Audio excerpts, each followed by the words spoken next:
Orioles in New York, and then, of course, coming home for the weekend to take on the Cleveland Indians. And here to talk all things baseball, money, rankings, rock and roll, RSNs, West Coast, East Coast, and all that good stuff. One of my all-time favorite guests to have on. He is Maury Brown. He is Bizball Maury out on Twitter, and, of course, one of Forbes' bests in doing money in baseball and how it kind of all intersects. He is in Portland, Oregon, but he's right here in Baltimore, Maryland right now. I wish I could just serve you a crab cake, Maury, but I can't get those to you over the phone lines. What's going on, man? How's your summer going?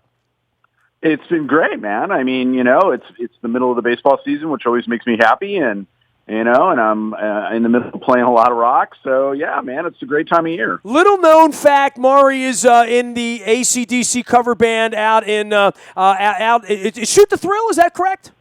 Yep, that's the name. Yeah, well, that's my favorite AC/DC song. That's how I remember it. You played a little rock and roll festival the weekend. I'm going to get to some Guns N' Roses and some Axl and some AC/DC and some Rock Week and how it all puts together. But, I mean, on the backside of the AllStar Game, this is rarefied air, Maury. I mean, I'm talking about the first place Baltimore Orioles in late July. Yet if you gave me $1 to bet on them or against them, and I've had some writers bet on them this week, Red Sox are coming to get them, and they look pretty serious right now. Yeah, and I would say, that's the thing. I mean, it's going to really boil down to those two, although, I'm sure that Toronto would like to say that they have something to say about that whole thing. And, it has been, it's been an interesting ride because mostly Boston seems to be up and down. And that's kind of an interesting thing. I mean, they came roaring out and they looked exceptionally strong, but it will be one of those things where I think that it's really going to boil down to that. But you know what? I would not put certainly Baltimore's going to be there at the very least, I think, in the wild card discussion, and it might be one of those teams that's a lock for it. And I just, it's a good thing to see. You kind of looked at it in terms of where they went in, and you were kind of going, because last year I think was by most accounts a disappointment.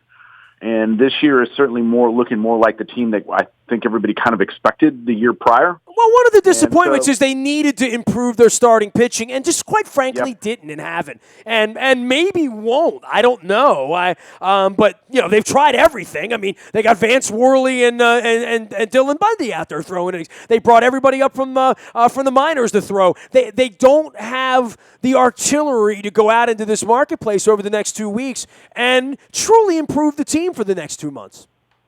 Yeah, and that's what's going to be really interesting. I mean, this would be a great discussion to have after the trade deadline, although it's not a true deadline. But it is interesting to see what teams do, the buyers and the sellers. And one of the things that have been kind of interesting, kind of early on here is that it sounds like the Yankees are going to probably be sellers. There was a real debate about whether it was going to be whether they were going to be a buyer or a seller. It sounds like they're going to be more of a seller this time around, which kind of, I think, makes sense. I mean, you looked at the writing on the wall, and while they've come out they just strike me as being one of those teams to where, they need dead contracts to fall off before they can really kind of move it back into it. And that, of course, if you're a fan of the Orioles, that's not a bad thing. So, I think it'll be interesting to see who picks up who coming out of the, during the trades and really down the stretch, when they expand the rosters. And that's always, to me, a big difference maker and something I think that they need to address with the next CBA. It just, I think, alters the landscape so dramatically when you go into the playoffs. You don't have a lot of scouting around it. That's what makes baseball interesting. You really don't know who to expect or what to expect once the playoffs hit. But like I said, right now, I think, the Orioles look as good as anybody. The Yankees sell-off's interesting, and not just because it's the Yankees and we're playing them this week or whatnot, but it will affect the division for the next decade if they were to literally get their version of Adam Jones and Chris Tillman in one of these deals for Beltran or for Chapman or for anybody else they could piece off there. Yet there seems to be some reluctance. Now, you write about the business of baseball. Clearly, every year, you and Kurt and everybody at Forbes is ranking, how much money these teams are making and stuff. The Yankees are not, financially challenged in any way, but and they might not be able to go buy Machado. They might not be able to go buy Bryce Harper because they might already be off the market by then. The old way of doing things will not be the new way of doing things, but there really is reluctance, ego, money, I'm not sure what it is, to bust up that pig up in the Bronx. Yeah, and that's really a largely untold story, or something that has been happening, and I don't know if people have really put it together. Before, really, the Yankees and the Red Sox had cornered the market on the amount of money that they had available to them, and it was really one of those things to where we had the Moneyball era, because it was quote unquote an unfair and unbalanced and unlevel playing field. Well, now it's a lot more level. There's a lot more money coming into television. Now it's one of those situations to where there are many haves more than have-nots now. And there's still the have-nots, but still it is one of those situations to where it's more competitive in the free agency spectrum. And I think a lot more is happening in terms of wrapping up players, young development talent, to longer-term contracts and extensions, and taking that risk on early on, rather than later with veteran guys. And that's really put the Yankees kind of at a bit of a disadvantage. Now, all that said, they've got a bunch of veteran guys right now that are, clearly not going to be playing to the levels that they were earlier and when they were initially given deals, whether that's Rodriguez or whether it's Beltran or whether it's Sabathia or whether it's Teixeira. I mean, you can go on, right? So right now, as a matter of moving pieces to pick up prospects, and then when those drop off, I am under no preconceived notion that they are not going to go out and go completely hog wild once they free up that space. Once they do that, I think that you're going to see the Yankees be very much the Steinbrenner-esque, and I mean that in terms of George, that they were prior. Right, seem to be more in a holding pattern, and that's good for parity in the standings, and it's good for baseball in general. I mean, you want to have the Yankees be in that discussion, but not all the time. And so it's good for Baltimore. It's certainly a great thing for Baltimore. And I think for everybody else in the AL East right now. But, the only other guys out there which have, suddenly turned into a much different animal than they were a decade ago or a little more than that are the Red Sox. And so, interesting times. I think it's great. I really do think it's a great time for baseball. Well, and it's a great time in a lot of ways, but there are a lot of markets that have faded, right? And that's sort of what sets the trading deadline of, who does Philadelphia want to get rid of? Who does Atlanta want to get rid of? Who does Cincinnati, Milwaukee? We've seen a couple of big trades, and the Red Sox have been the first ones to jump in and, go get Pomerantz, go get a relief pitcher. They've made those moves early. It's going to be very interesting to see 2 weeks from now how this settles out, and who really gets dealt, and who are the winners and the losers, and who really has that artillery at the minor league level to make a move up on this trading deadline to strengthen their team in a key position. Yeah, and that's really one of the key things that have really changed. I mean, it's really about prospects now. It used to be, who, you would look at trades if you go back to the quote unquote the good old days. It was like, who did you get? What marquee player did you get that was on the roster for another marquee player, and you could look at that as to whether it was a good trade or not. But now it's really, who did you get, that was a diamond in the rough that you didn't anticipate.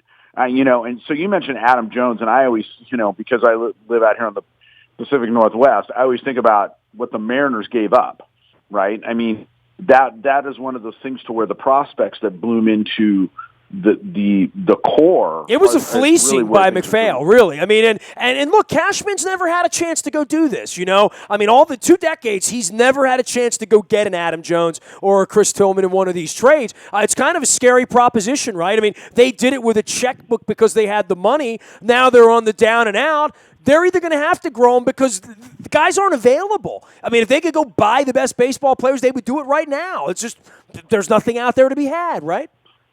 Yeah, and I mean, that's it. I mean, so extensions are getting longer. They're also getting into, like I said, they're wrapping up players earlier. So, I mean, you're seeing, Evan Longoria, if you want to use the extreme exception, you get into signing Evan Longoria really like pretty much when you get called up. And those players can be wrapped up all the way through salary arbitration and into free agency. And that the Indians made, ate off of that for half a decade 20 years ago, right? But that was, I mean, look at the team, right? It was Cleveland, because Cleveland had to do that. And you really get back into that discussion.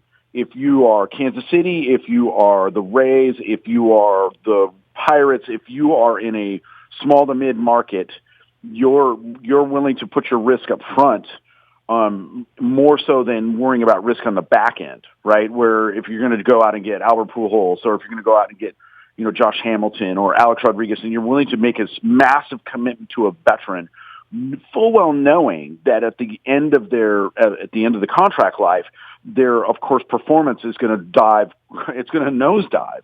And that's what we're witnessing right now. You're witnessing guys that got, pretty substantial deals, if not mega deals, that they will be those albatross contracts around people's necks. You can't move them. You can't really dump them. I mean, you wind up getting to the point to where there's so much money coming into baseball that the talk becomes, we'll just cut them, we'll let them loose, we'll pay for them. It's dead money, but we get to open up a roster spot, and that allows us to basically move and get new talent in there. That's kind of the new thing. I mean, these mega contracts that you see with veterans, Nestor, are really being done because there is this understanding. It's not like these guys don't understand that there's going to be performance drop-off at the end. There's no way in this world that Artie Moreno sat there and went, oh, Albert Pujols? Sure. At the end of his, 10-year deal, he's going to be performing like he did when we first signed him. You can't possibly think that way. But it really hurts your feelings when Teixeira's hitting $186 and you're paying him $28 million, right? Of course it is, and that's the dilemma. It's for the fans. They sit there and they go, good gosh, why are you still holding on to this guy? But they can't really move them. They have to wait for them to drop off, or they have to eat the money and just cut them.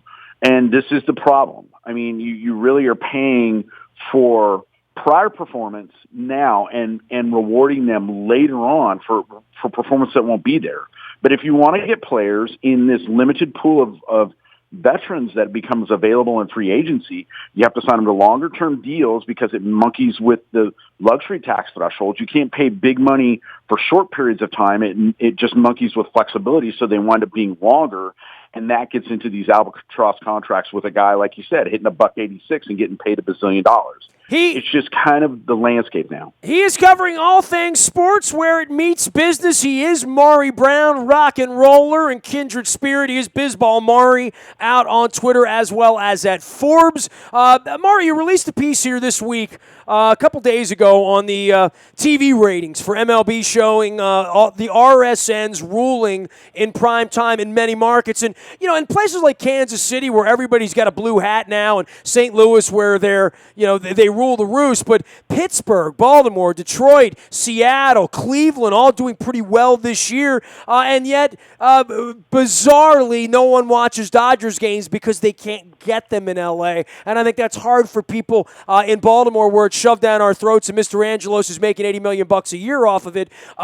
It's hard to comprehend the Orioles not being on television here, Well, and it is, and there's the complications with it. I mean, there's the deals become bigger and larger because of these ratings. I mean, this is the thing where people go, well, baseball's dying because look at the national numbers.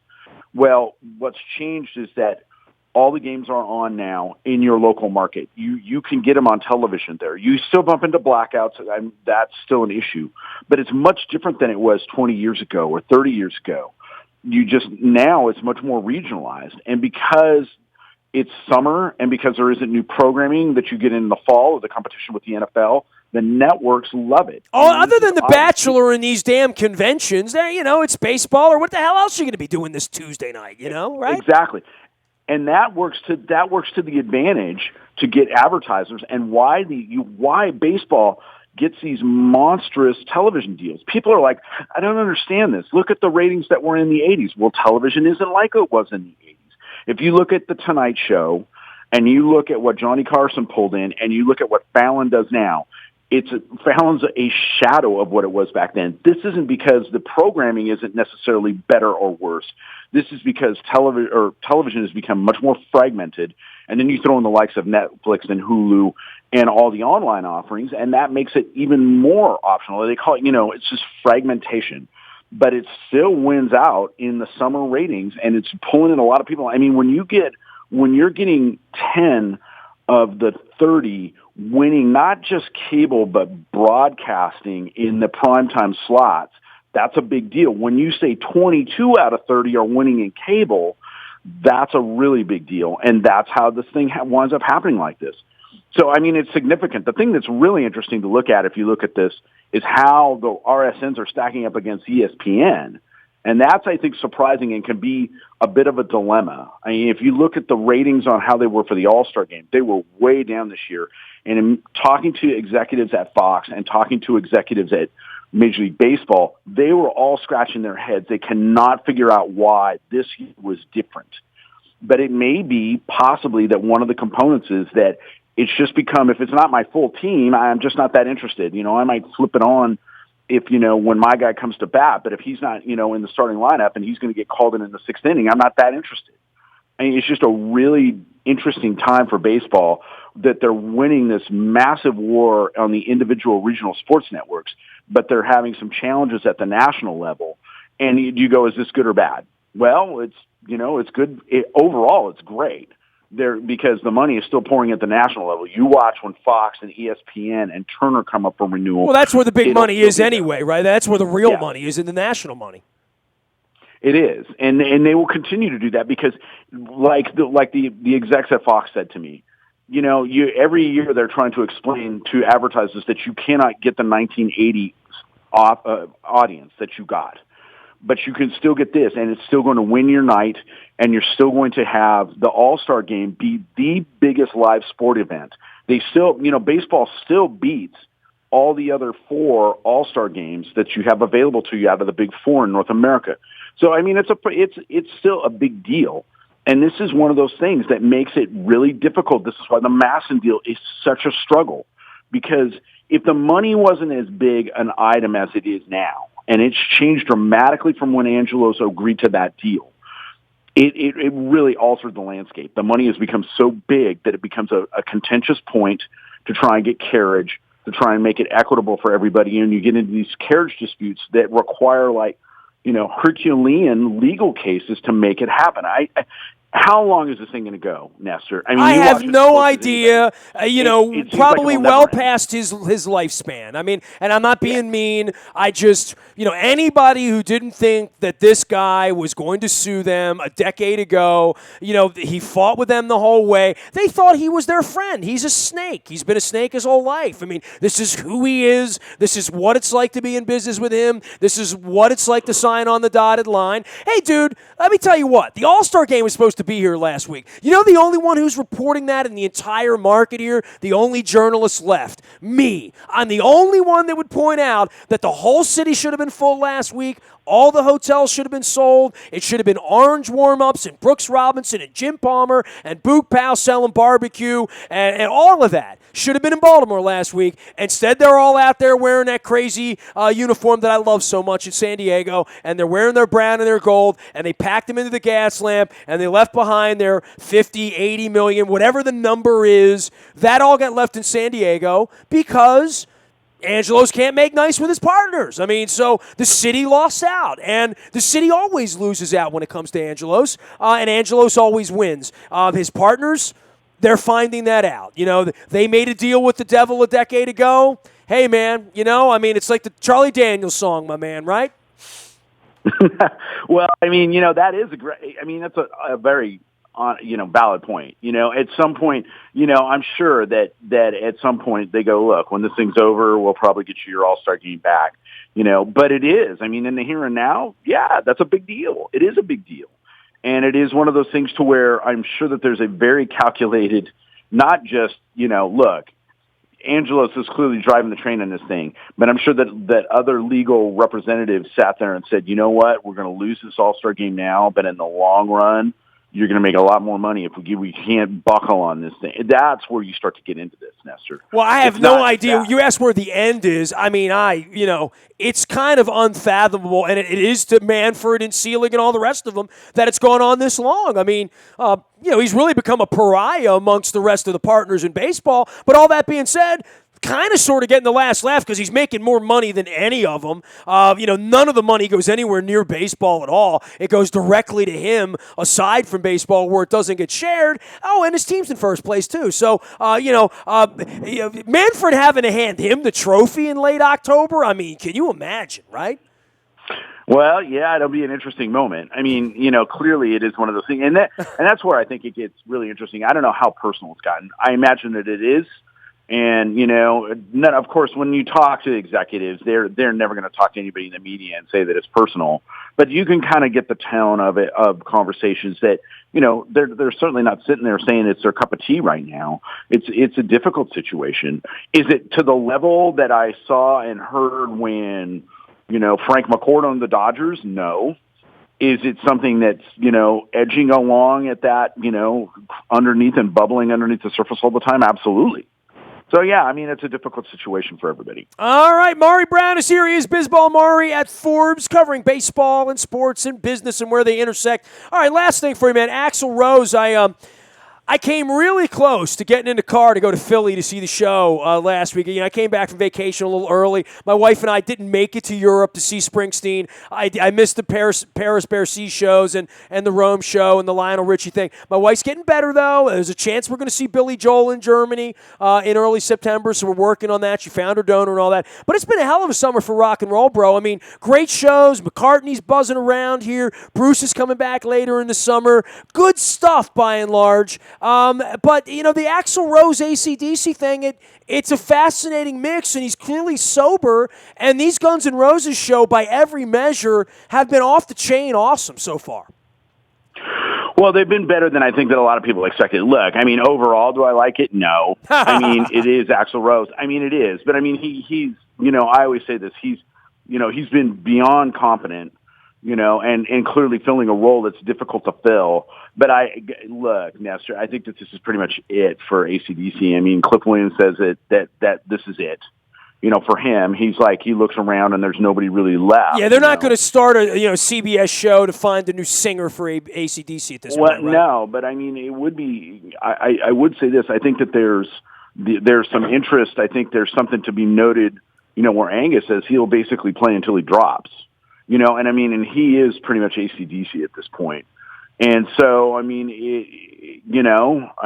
would he go out there? I mean, look at the Who.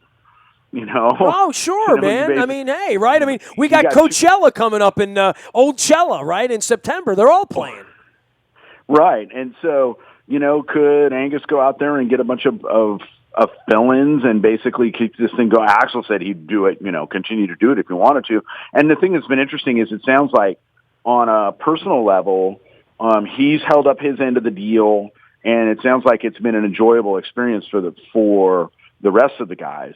So, that's the thing. How, look, it takes time for these guys to write albums. Is there enough material right now? Who do you get to go in there? How is it received? It's a lot different. Brian Johnson taking over for Bon Scott when AC/DC was just starting to pick up steam in 1978. And even then, that was a difficult thing. Everybody was kind of like, what's this going to be like? But it's a much different thing to have some guy basically leave 35, years plus later and have guys in their, late 60s and 70s talking about replacing somebody. I think that they're pretty much done. But, I think it's really up to Angus Young whether he wants to make that happen. Been a hell of a year, right, music-wise, right? Bowie and Prince and just the whole Glenn Frey, the whole thing. It sucked, and this is one of the reasons, you get in the car and go see McCartney. You get in the car and you go see Bruce, because you never know when it might be your last chance to see somebody. So certainly I haven't seen AC/DC, dude, in like 20 years. Like I just haven't gone, and then the prices got outrageous and they're playing stadiums, and I'm like, and then I see them on like the MTV Awards, and I'm like, they're not even really any good. It's kind of like Aerosmith lately. Like, I'm just not interested anymore. I'll keep my memories and I'll buy the DVDs. But when bands are great, I'm going to see Pearl Jam out of Wrigley later in the month. I'm really looking forward to that. They're still in their prime for me, Yeah, and that is. That's the thing that's kind of interesting. I don't know, if there was this anticipation that, well, there's a couple things, and this may be age, right? Look, there are mega stars in music. They're just not rock. And so that is really kind of the thing that's been a real change. And why some of these bands, when you sit there, I go, when is the true musician rock star? Yeah, the Black Eyed Peas are playing a Super Bowl, for crying out loud, right? What the hell are the Black Eyed Peas doing playing a Super Bowl? That's how I feel about it, But do you really want them to trot out Rod Stewart at this point or Eric Clapton, right? I don't know. No, I mean, and certainly Clapton's kind of a sad thing in terms of his age and just, the neuropathy in his hands. He just can't play anymore. And I love Rush. I mean, I think you and I have talked about this more than once. Neil Peart can't do it anymore. And it's kind of, in that sense, it's kind of sad. And you look at this and you go, for me, now I will say that there are some new artists that I've gone out and seen, or newer artists, that I really hope, keep that thing going, whether it's Vintage Trouble or whether it's Rival Sons. There are some great bands out there. Now, whether they'll ever get to the pinnacle of being the mega rock stars that we see and the big arena tours like we've been used to, I'm not so sure. I think that your Kanye's and your Justin Timberlakes those are the artists that are starting to move in there. But the bad thing about that is that maybe we'll have nostalgia. Maybe they will be those guys that go out and tour. I will say this, the Prophets of Rage thing is the greatest thing that's happened in a long time to basically resurrect that, especially around the convention times and all the politics that go along with it. I really love it. I mean, short of getting Zach back and having Rage Against the Machine go out, having those two guys come along and basically fill in and do that, and they're talking about new material, that I love that idea, and that makes me, Who doesn't love Tom Morello, right? I mean, come on. Morello's the man. Even Bruce Springsteen loves Morello. Well, yeah. I mean, that band in general is something that we really haven't seen in a long. They had all of the sensibilities of the political side that you saw in, whether it was, NWA or whether it was, Public Enemy or whatever you had on the rap side of things, and bringing it on the rock side of things that, we saw certainly in the 60s where there was a lot of political undercurrents that went through with music, with the protests and whatnot. And so I kind of like that. I like something more than, look, sometimes music is great to just go and use it as a distraction, but I think it also is a great platform, especially given where things are at right now in terms of whether it's race relations, whether it's relationships with law enforcement.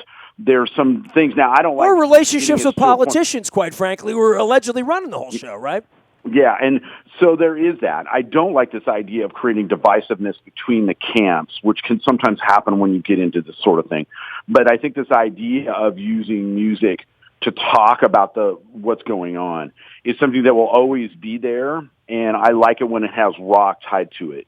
I'm because I'm a rock guy. Right. But, well, of course. It is one of those things to where I like that. Once again, I get back to this thing. I don't want the divisiveness going out there, but you cannot. It does need to be one of those things to where people need to talk about it. One of the problems I think that goes on in society right now is that we don't have good dialogue. We have very diverse of camps. We're very much set in our ways.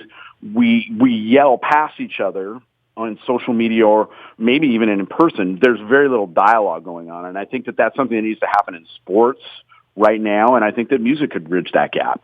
And so, that not to get political, we kind of shifted into that, but that's kind of the thing that I think is very much needed right now. Hey, man, it's always great having you on, Maury. I'm checking in with you. Once a month or so, we'll check back in and see what's cooking in the world of baseball. Hopefully the first-place Baltimore Orioles will still be in first place. We'll be sending everybody out to Forbes to read your work on the RSNs, as well as at Bill's Bizball Maury out on Twitter. Always great, Maury. Be well. Nestor, it is always a pleasure to talk to you, man. You take care of yourself. Keep rocking. There he goes, Maury Brown. All of my rock stuff, by the way, from last week, all the interviews up in the Buy a Toyota audio vault at WNST.net, and love having Maury on. I'm Nestor. This is WNST.net, AM 1570 and WNST Towson, Baltimore, and we never stop talking Baltimore sports. Thanks, Maury. Appreciate it, man. You got it, man. Enjoy your show tonight. Thanks.